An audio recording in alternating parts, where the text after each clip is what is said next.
Hello everyone, welcome to our channel. இன்னைக்கு நம்ம simple chain stitch தான் பார்க்க போறோம். அந்த stitch எப்படி போறதுன்னு பார்க்கறதுக்கு முன்னாடி இது எங்கெல்லாம் யூஸ் பண்ணலாம்னு பார்க்கலாம். இது வந்து necklineோட borderல வந்து நம்ம மெயினா யூஸ் பண்ணுவோம். அப்புறம் ஒரு டிசைனுக்கும் நம்ம அவுட்லைனா கூட இத வந்து நம்ம யூஸ் பண்ணலாம். இது எப்படி வந்து போடலாம் அப்படினு வந்து இனி பார்க்கலாம். இதுக்கு நான் திக்கான ஒரு அயன் நீடில் எடுத்துக்கிறேன். இந்த மாதிரி silk thread எடுத்துக்கலாம். அப்புறம் ஒரு கட்டர் எடுத்துக்கலாம். இப்போ silk threadல வந்து நம்ம நாட் போட்டுக்கணும். நாட் போட்டு எக்ஸ்ட்ராஸ் எல்லாம் வந்து நம்ம கட் பண்ணி எடுத்துக்கலாம். இப்போ கட் பண்ணதுக்கு அப்புறமா நான் பிடிக்கிற மாதிரி பிடிச்சுக்கணும். இதை நான் பொறுமையாக சொல்கிறேன். நாட் போட்ட இடத்த வந்து இந்த ரெண்டு ஃபிங்கரில் இந்த மாதிரி கெட்டியாக பிடிச்சிட்டு ஃபஸ்ட்டு ஃபிங்கரோட அடிப்பக்கமாக விட்டு மேல் பக்கமாக த்ரெட்டை இழுத்து மறுபடியும் பிடிச்சிக்கணும். இப்போ இந்த த்ரெட்டை தான் வந்து நம்ம அடியிலேருந்து மேலே வந்து இழுக்க போகிறோம். இனி த்ரெட்டை வந்து கிளாத் கடியை கொண்டு போய்க்கலாம். நீடிலோட எட்ஜ் எப்போவுமே எந்த டைரெக்ஷனில் ஸ்டிச் போட போகிறோமோ அந்த டைரெக்ஷனில் தான் இருக்கணும். இப்போ நீடில் வந்து மேலேருந்து 90 டிகிரி ஆங்கிளில் வந்து உள்ள இன்சர்ட் பண்ணுறோம். இன்சர்ட் பண்ணிட்டு இந்த நான் சொன்ன த்ரெட்டை வந்து நீடில் மாட்டி நீடில் வந்து மேலே இழுக்கணும். இழுக்கும்போது நம்ம நாட் போட்ட த்ரெட்டை வந்து ரிலீஸ் பண்ணிடணும். ரிலீஸ் பண்ணிட்டு ஃபுல்லாக இருக்க த்ரெட்டை வந்து கெட்டியாக பிடிச்சிக்கணும். கையில் பிடிச்சிட்டு நீடில் உள்ளே இன்சர்ட் பண்ணும்போது அந்த எட்ஜில் வந்து த்ரெட்டை சுற்றி மேலே வந்து இழுக்கணும். த்ரெட் வந்து ஃபஸ்ட்டு நிற்காது, கீழே கலண்டு போயிடும். அப்போ ப்ராக்டிஸ் பண்ண வந்துடும்.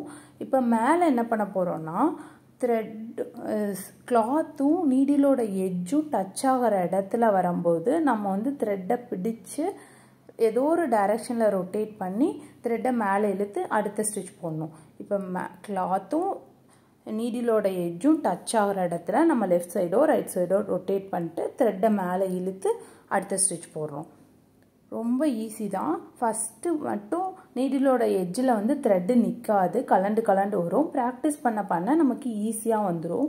ஃபஸ்ட்டு வந்து நம்ம பெரிய ஸ்டிச்சாக தான் போட்டு பழகணும். அப்புறம் சின்னதாக போட்டுக்கலாம்.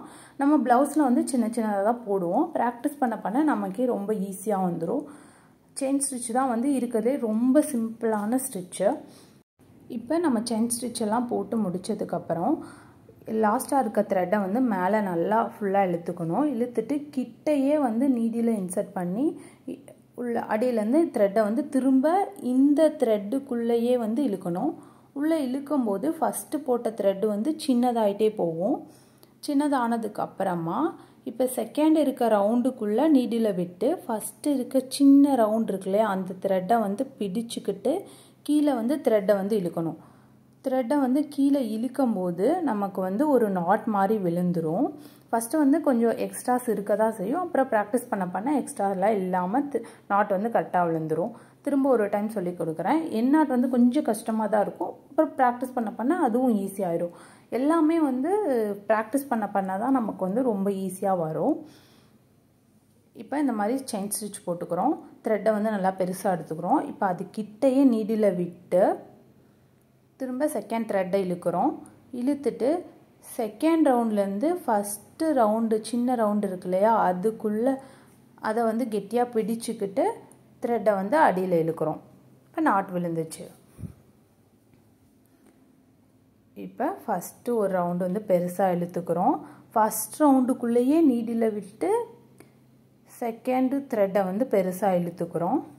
பெருசாக இழுத்தா ஃபஸ்ட் த்ரெட் வந்து சின்னதாயிரும். செகண்டுக்குள்ளே நீடில் விட்டு ஃபஸ்ட்டு த்ரெட்டை வந்து இழுக்கிறோம். அடியில் த்ரெட்டை இழுத்தோம்னா நமக்கு நாட் விழுந்துடும். ரொம்ப சிம்பிள் தான். ப்ராக்டிஸ் பண்ண நமக்கு ஈஸியாக வந்துடும். த்ரெட்டை வந்து நம்ம பெருசாக எடுத்துக்கிட்டோமா அது வந்து பெருசாக எடுக்கணும்னு இல்லை. ஃபஸ்ட்டு ப்ராக்டிஸ் பண்ணதுக்கப்புறம் அது சின்னதாக இருக்கும் போதே நம்ம என் நாட் வந்து டக்குன்னு போட்டுடலாம்.